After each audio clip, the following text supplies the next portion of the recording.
Ang kotse sa rent-a-car business ni Raffy, kinarnapat na hanap sa Cavite, pero sa loob nito natuklasan ng mga baril, granada at mga plaka.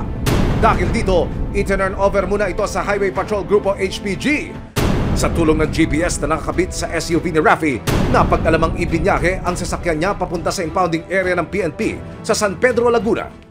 Nakita na po ng may-ari ang kanyang bihikulo sa kanyang video. Kung inyo pong makikita, kulang-kulang na raw ang pyesa sa ilalim ng hood ng kanyang sasakyan. Bukod dito, wala na ring mga gulong at mags. Pati ho ang loob ng kanyang bihikulo. Hindi pinatawad. Kulang-kulang na ho yung upuan sa harapan. Aba, hindi na ito magagamit eh. Sinong nangahoy sa sasakyan mo, Raffy? Kasama ang resibo, idinulog ni Raffy ang reklamo sa PNP Integrity Monitoring and Enforcement Group of PNP IMEG nitong January 8, 2024. Ang balak po sana namin is mapalitan po yung unit namin na kaparehong modelo po. Pwede ba namin kayo samahan doon sa kanila para matapos ma-file yung kasong kinakailangan? Sinamahan ng PNP IMEG si Raffy sa tanggapan ng PNP Highway Patrol Grupo HPG. Inamin ng HPG na nasa kustodiya ng isang dati nilang investigador na si Police Corporal Michael Samson ang sasakyan. Pero si Corporal Samson na-assign na raw sa ibang opisina ng HPG. Magsiset tayo ng meeting para mag-usap tayo. Ito naman, hindi namin tinatakbuhan yung responsibility ng opisina. Nasa custody namin yan, pananagutan.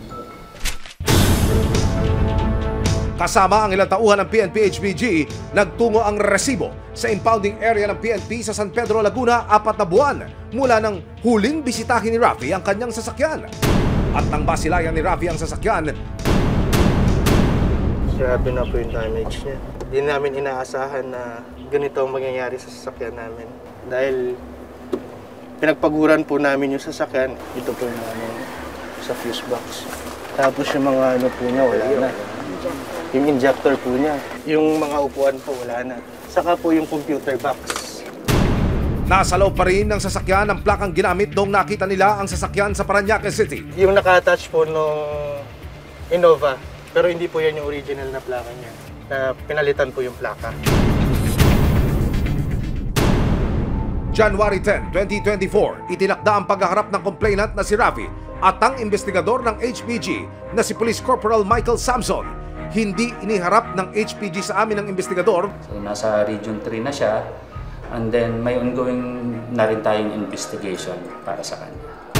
Napagkasunduan na sa loob ng 3 buwan, kailangang maipaayos at mapalitan ng HPG ang sasakyan ni Raffy. Nung na-impound sa amin yan is cargo ng opisina yan. So we take full responsibility and accountability. Willing po kami, sir, na mag-antay po hanggang mga 3 buwan po, sir.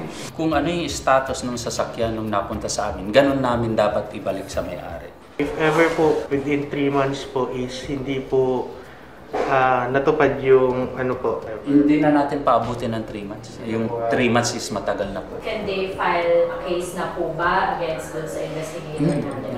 Karapatan po nila yun. At kung mapapatunayang may pagkakasala ang HPG sa pagkaka-chop-chop ng sasakyan ni Raffy, Pwede po tayong mag-file ng complaints sa IAS for grave misconduct and conduct unbecoming of police officer. Sana tumapad sila sa usapan. Maraming salamat sa resibo. Kung hindi dahil po sa inyo, mawawalan na kami ng pag-asa. sa mga insidenteng tulad nito na nasa kustodiya ng mga otoridad ng isang sasakyan, malinaw na nasa kanila ang pananagutan nito. At kapag nagkaroon ng aberya tulad ng nangyari kay Raffy, dapat lang na may managot.